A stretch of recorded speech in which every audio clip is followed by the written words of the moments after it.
ಬುಕ್ಕೀಕರಣ ಯಾಕೆ ಮಾಡ್ತಾ ಇದೀರಾ ನೀವು? ಈ ಬುಕ್ಕೀಕರಣ ಯಾಕೆ ಮಾಡ್ತಾ ಇದೀರಾ? ನಿಮ್ಗೆ ಗೌರ್ಮೆಂಟ್ ಹೇಳಿಕೆ ಆಯ್ತು ಇದನ್ನ ಮಾಡಿ ಅಂತ. ದಾರಿಯಲ್ಲಿ ಎಷ್ಟಿದೆ ನೋಡಿ, ಇಲ್ಲಿ ಎಲ್ಲಿದೆ ನೋಡಿ, ಮನೆಯಲ್ಲಿದೆ. ನೀವು ಎಲ್ಲಿ ಕೊಡ್ತಾ ಇದ್ದೀರಾ?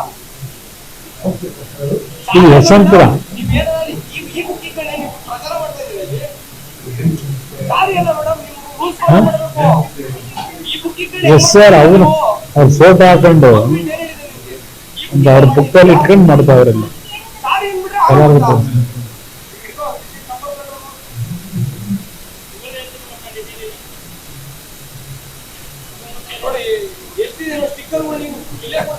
ಸ್ಟಿಕ್ಕರ್ಗಳು ಮನೆಗಂಟಿಸ್ತಾ ಇಲ್ಲ, ಎಲ್ಲ ಫುಲ್ ಕಂತ ಇಟ್ಕೊಂತಾರೆ. ಆಯ್ತಾ?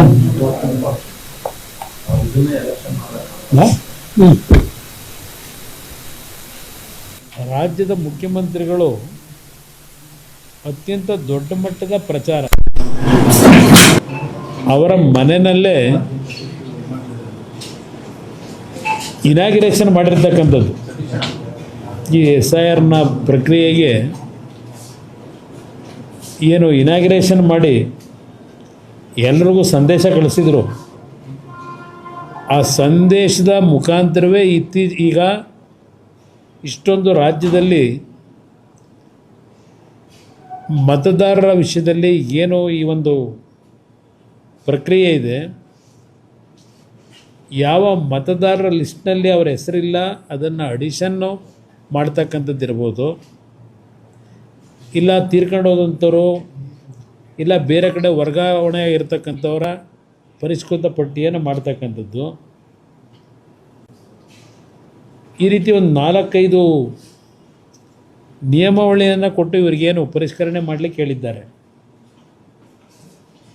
ಇವರು ಮಾಡ್ತಾ ಇರ್ತಕ್ಕಂಥದ್ದೇನು, ನೆನ್ನೆ ದಿನ ರಾಮನಗರದ ಚೌಟ್ರಿಯಲ್ಲಿ ನಡೀತಾ ಇದ್ದಂಥ ವಿಷಯಗಳನ್ನು ಹಲವಾರು ಚೌಟ್ರಿಗಳಲ್ಲಿ ತಾವೆಲ್ಲ ತಮ್ಮ ಮಾಧ್ಯಮದಲ್ಲಿ ಇವತ್ತೇನು ಜನತೆ ಮುಂದಿಟ್ಟಿದ್ದೀರಿ.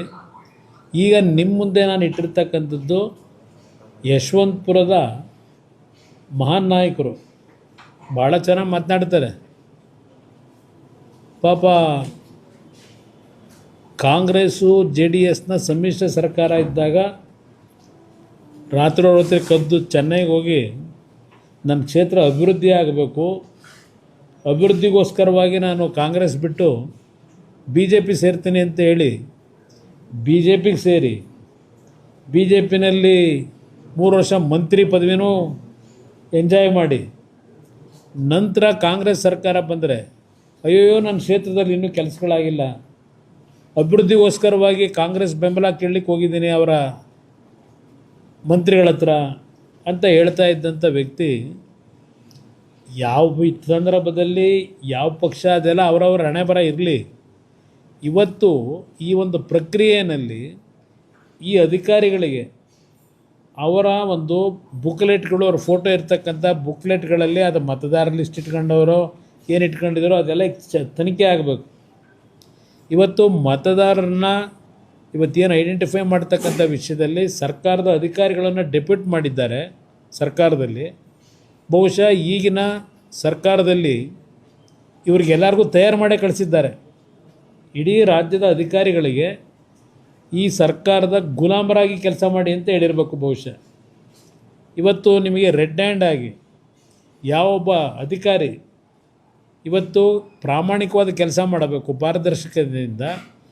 ಯಶವಂತಪುರದ ತಾವರೆಕೆರೆ ಭಾಗದಲ್ಲಿ ಇವತ್ತು ಬೆಳಗ್ಗೆ ನಮ್ಮ ಕಾರ್ಯಕರ್ತರು ಇದನ್ನೇನು ಸೀಸ್ ಮಾಡಿದ್ದಾರೆ, ಆ ಹೆಣ್ಣುಮಗಳು ಇವತ್ತು ಅಧಿಕಾರಿಯಾಗಿ ಏನು ಕೆಲಸ ಮಾಡ್ತಾರೆ, ಸಾರಿ ಕೇಳ್ತಾರೆ.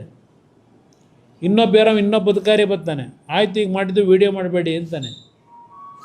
ಇದು ಯಾವ ರೀತಿ ನಡೆಸ್ತಾ ಇದ್ದಾರೆ ನಮ್ಮ ಕಾಂಗ್ರೆಸ್ನ ಈಗ ಹೊಸ ಅಧ್ಯಕ್ಷರು ಏನು ಭಾಷಣ ಮಾಡ್ತಾರೆ ಪಾಕಿಸ್ತಾನದ ಬಗ್ಗೆ, ಮತ್ತಿನ್ನು ಉಂಡೆ ಕಳ್ತನದ ಬಗ್ಗೆ ಎಲ್ಲ ಮಾಡ್ತಾರೆ. ನೀವೇ ಉಂಡೆ ಕಳ್ತನ ಮಾಡೋಕ್ಕೆ ಹೇಳಿದ್ದೀರಿ ಅಧಿಕಾರಿಗಳಿಗೆ. ನಿಮ್ಮ ನಾಯಕತ್ವದಲ್ಲಿ ಏನು ಮಾಡಿಸ್ತಾ ಇದ್ದೀರಿ? ನಿಮ್ಮ ಮುಖ್ಯಮಂತ್ರಿಗಳ ನಾಯಕತ್ವದಲ್ಲಿ ನೀವು ಮತದಾರರ ಉಂಡಿನೇ ಕಳ್ತನ ಮಾಡೋಕ್ಕೆ ಹೊರಟಿದ್ದೀರಲ್ಲ.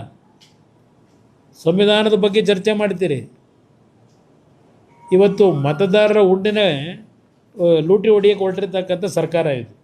ಈಗ ಮಾಡ್ತಿರ್ತಕ್ಕಂಥ ಕೆಲಸ ನೋಡಿದ್ರೆ ಇವತ್ತು ನಾನು ಎಲೆಕ್ಷನ್ ಕಮಿಷನ್ ಇಲ್ಲೇನಿದೆ, ಇವರು ತಕ್ಷಣ ಕೇಂದ್ರದ ಎಲೆಕ್ಷನ್ ಕಮಿಷನ್ಗೆ, ಇಲ್ಲಿ ಸರ್ಕಾರದ್ದು ಪ್ರಶ್ನೆ ಇಲ್ಲ, ಕೇಂದ್ರ ಸರ್ಕಾರದ ಚುನಾವಣಾ ಆಯುಕ್ತರಿಗೆ ಇಲ್ಲಿ ನಡೀತಿರ್ತಕ್ಕಂಥ ಈ SIRನ ಪ್ರಕ್ರಿಯೆಗಳೇನಿದೆ ಇದು ಅತ್ಯಂತ ಒಂದು ಸಂವಿಧಾನದ ಒಂದು ಸಂಪೂರ್ಣ ಧಿಕ್ಕಾರ ಮಾಡ್ತಕ್ಕಂಥದ್ದು, ಸಂವಿಧಾನವನ್ನು ನೆಲಸಮ ಮಾಡ್ತಕ್ಕಂಥ ರೀತಿಯಲ್ಲಿ ಇವತ್ತು ಈ ಒಂದು ಚುನಾವಣಾ ಪದ್ಧತಿಗಳನ್ನೇ ಬುಡಮೇಲೆ ಮಾಡ್ತಕ್ಕಂಥ ದೃಷ್ಟಿಯಿಂದ ಈ ರೀತಿಯ SIRನ ಇಲ್ಲಿ ನಡೆಸ್ತಾ ಇದ್ದಾರೆ. ಬಹುಶಃ ನಾನು ನಿನ್ನೆ ಏನು ಹೇಳಿದ್ದೇನೆ, ಇವತ್ತು ನನಗೆ ಇಂಡಿಯಿಂದ ಫೋನ್ ಮಾಡ್ತಾರೆ, ಪಾವಗಡದಿಂದ ಫೋನ್ ಮಾಡ್ತಾರೆ, ತುಮಕೂರಿಂದ ಫೋನ್ ಮಾಡ್ತಾರೆ, ಅರ್ಕಲಗೂಡಿಂದ ಫೋನ್ ಮಾಡ್ತಾರೆ, ಎಲ್ಲ ಕಡೆಯಿಂದ ಫೋನ್ ಬರ್ತಾಯಿದೆ. ಈ ಥರ ಇವತ್ತು ಈ ರೀತಿಯ ಒಂದು ಮತದಾರರ ಪರಿಷ್ಕರಣೆ ಮಾಡ್ತಾ ಇದ್ದಾರೆ, ಎಲ್ಲ ಗಾಳಿಗೆ ತೂರಿದ್ದಾರೆ